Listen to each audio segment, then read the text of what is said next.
Cheers, Amnon adalah anak sulung dari Raja Daud. Itu artinya Amnon adalah pewaris tahta kerajaan Israel. Tapi sayang, sang pangeran itu tak berumur panjang. Putra pertama Daud dari permaisuri Ahinoam itu mati saat tahta raja masih berada di tangan Daud. Amnon menjadi korban pembunuhan berencana yang diotaki oleh Absalom, anak ketiga Daud. Apa yang melatar belakangi peristiwa berdarah di keluarga kerajaan Israel itu? Berikut kisahnya.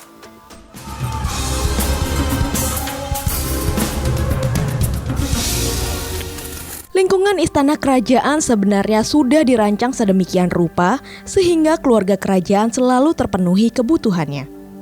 Tapi kadang ada saja godaan yang membuat beberapa anggota keluarga kerajaan terseret nafsu yang buruk. Salah satunya adalah Amnon. Satu kali, putra mahkota kerajaan Israel ini terpikat oleh kecantikan Tamar. Tamar bukan sekedar seorang gadis biasa di lingkungan istana. Dia adalah saudari kandung Absalom, anak ketiga Raja Daud.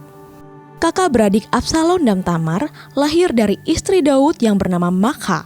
Alkitab menggambarkan Tamar sebagai gadis cantik. 2 Samuel 13 ayat 1. Kecantikan Tamar memikat hati Amnon. Awalnya, Amnon merasa ada cinta pada pandangan pertama yang tumbuh dalam dirinya kepada Tamar. Selanjutnya, perasaan itu berubah menjadi nafsu birahi seorang lelaki pada perempuan. Tetapi Amnon tidak bisa melepaskan hasrat itu begitu saja karena Tamar masih perawan. 2 Samuel 13 ayat 2. Yonadab, saudara sepupunya, menangkap kegelisahan Amnon tersebut. Anak lelaki Simea, saudara Daud itu, memberi nasihat sesat kepada Amnon. Yonadab menyuruh Amnon pura-pura sakit dan memohon kepada Raja Daud untuk memerintahkan Tamar membesuknya. Tamar melaksanakan perintah Raja Daud untuk mengunjungi kakak tirinya itu. Saat itulah Amnon melancarkan akal bulusnya. Ia meminta semua pelayan meninggalkan kamarnya sehingga hanya tinggal Amnon dan Tamar di sana. Tamar mengira bahwa ia hanya diminta menyuapi makanan pada Amnon. Tetapi sang putra mahkota memperkosanya. 2 Samuel 13 ayat 14. Peristiwa aib tersebut mengguncang kerajaan. Daud sangat marah mendengar kasus itu, tetapi tidak melakukan tindakan apapun. Sementara Absalom tetap diam. Tetapi sebenarnya ia menyimpan dendam di dadanya. 2 Samuel 13 ayat 22. 2 tahun setelah peristiwa pemerkosaan itu, Absalom mendapatkan kesempatan untuk melampiaskan dendamnya. Ia mengadakan acara yang sudah menjadi tradisi, yaitu pencukuran bulu domba yang biasanya berlangsung saat musim semi. Absalom mengundang semua anak raja pada pesta makan yang diadakan pada acara panen wol itu. 1 Samuel 25 ayat 8. Absalom sebenarnya mengundang Raja Daud dan seluruh keluarga istana. Tetapi rupanya Daud memberi sinyal tidak hadir. Kesempatan ini dipakai oleh Absalom meminta Daud mengirim Amnon. Kehadiran sang putra mahkota diperlukan untuk memberkati acara itu. Inilah kesempatan Absalom bertemu tanpa jarak dan penjagaan berarti dengan pemerkosa adiknya, yaitu Amnon.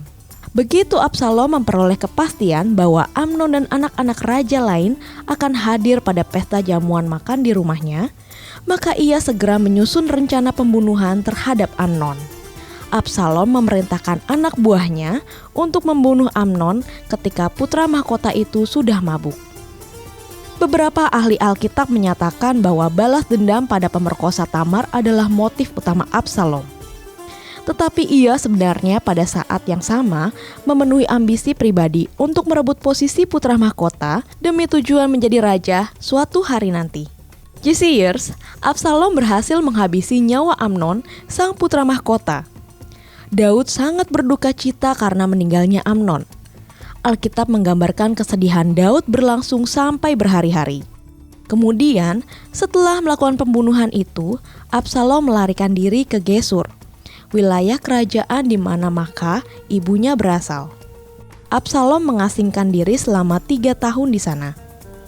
Ia pulang kembali ke Israel setelah kemarahan Raja Daud atas kematian Amnon surut. Bahkan raja menyambut dengan penuh kasih sayang kepulangan putranya itu. Tapi air susu dibalas air tuba. Kebaikan Daud dibalas Absalom dengan melakukan kudeta tahta raja. Daud dan pengikutnya sampai melarikan diri demi menghindari pertumpahan darah yang besar. Belakangan, Absalom menuai apa yang dilakukannya itu. Dalam peperangan perebutan kekuasaan, Absalom mati secara tragis. Kepalanya tersangkut dahan-dahan pohon terbantin saat ia mengendarai bagal. Tubuhnya tergantung dalam keadaan terjerat dahan-dahan itu. Dalam keadaan tak berdaya itu, Yoab, panglima perang Daud, menikam 3 lembing ke tubuh Absalom. Tidak cukup dengan itu, sejumlah anak buah Yoab menghajar Absalom hingga tewas. 2 Samuel 18 ayat 14-15. Yesiers, sakit hati itu menumbuhkan dendam. Dendam yang dipelihara memicu tindakan-tindakan yang menghancurkan. Jika Anda masih menyimpan kepedihan dari masa lalu, maka lepaskan. Jika Anda butuh berbicara dan didoakan, maka silakan hubungi Sahabat 24. Siapa tahu kalian menemukan jawaban untuk jalan keluar yang kalian butuhkan. Anda diberkati dengan fakta Alkitab kali ini? Tuliskan di kolom komentar pendapat Anda ya. Saya juga mengajak Anda untuk menjadi berkat bagi Indonesia dengan memuridkan generasi bersama CBN Indonesia. Caranya dengan donasi melalui scan QR Code dan berikan kode 010 di akhir nominal donasi atau melalui link yang ada di deskripsi. God bless you!